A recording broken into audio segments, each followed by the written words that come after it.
I hit this issue today, and here is the quick fix that solved it. If you've accidentally deleted some of important pins on LinkedIn, don't worry, there's a way to recover them.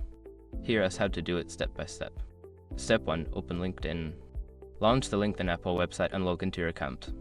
Make sure you are using the same account where the pins were deleted. Step 2. Navigate to your profile. Go to your profile by clicking on your profile picture or the me icon at the top of the page. This will take you to your personal LinkedIn profile where you can find your activity. Step 3. Access your activity.